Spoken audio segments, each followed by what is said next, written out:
Allez, on passe à notre focus de ce samedi soir qui s'intéresse à une femme qui a changé de vie pour répondre à un défi crucial en Afrique, l'accès aux soins de santé.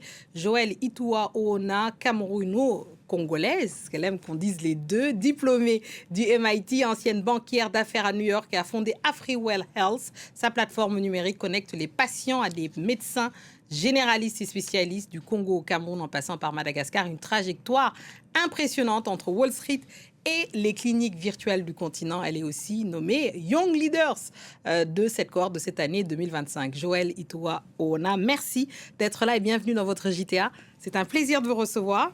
Bonsoir Fatimata, merci pour l'accueil. Alors dites-nous, qu'est-ce qui vous a poussé à quitter la finance pour créer AfriWell Health ?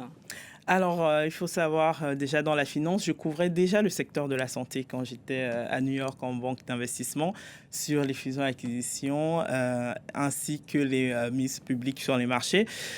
Ce qui m'a poussé à quitter, c'est véritablement le constat qu'en Afrique, on a un véritable besoin. Nous avons voulu nous concentrer sur l'accès rapide et simple pour la patientèle en Afrique. Il faut savoir que durant mes années dans la santé, j'ai constaté que 4 patients sur 10 en Afrique n'avaient pas accès aux soins primaires.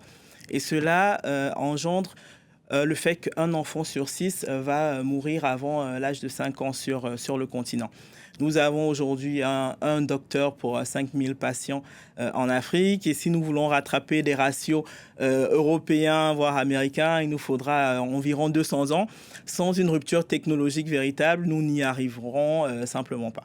Et donc, nous avons voulu s'insérer dans cette brèche-là et créer la rupture technologique pour prodiguer un accès rapide et simple à la santé pour les patients en Afrique. Et vous, c'était une évidence de laisser New York derrière vous, d'aller à Pointe-Noire? Enfin, on peut se poser la question. Certains font le chemin inverse. Hein.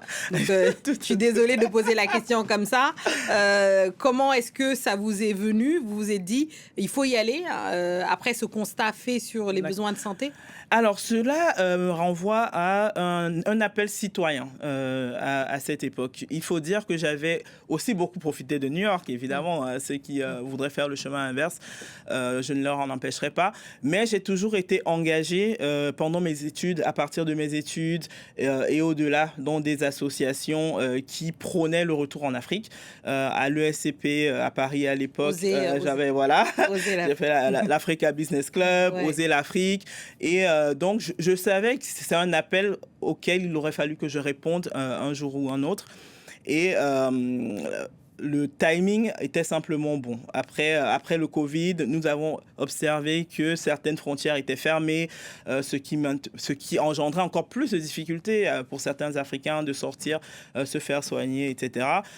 Cela a créé en moi une nouvelle réflexion et ma situation familiale aussi a fait que cela était le bon timing. Et donc, il a fallu au bout d'un moment manifester cet engagement citoyen que j'avais depuis étudiante, depuis plus d'une dizaine d'années et en tant que young leader professionnel. Donc, c'était le timing, c'était le bon timing d'aller en fait se confronter à la réalité plutôt que de se cacher derrière les statistiques et les rapports. Et les rapports. Alors, Young Leader, parlons-en à présent. Vous faites partie de cette cohorte de cette année, Young Leader de 2025. Donc, c'est hauts profils hein, de leaders africains qui sont... Alors, vous êtes plusieurs à venir à Paris cette semaine. Qu'est-ce que ça vous a apporté, d'ailleurs, de faire partie de cette cohorte de cette année ?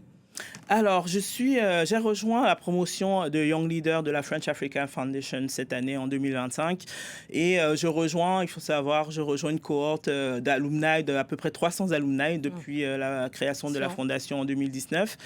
Et cette semaine, nous nous sommes tous retrouvés à Paris. Nous avons pu discuter d'enjeux de souveraineté numérique, souveraineté énergétique, souveraineté alimentaire avec des décideurs français. Nous avons notamment rencontré le PDG de Total Énergie, Patrick Pouyanné, avec qui nous avons discuté d'enjeux de transition énergétique.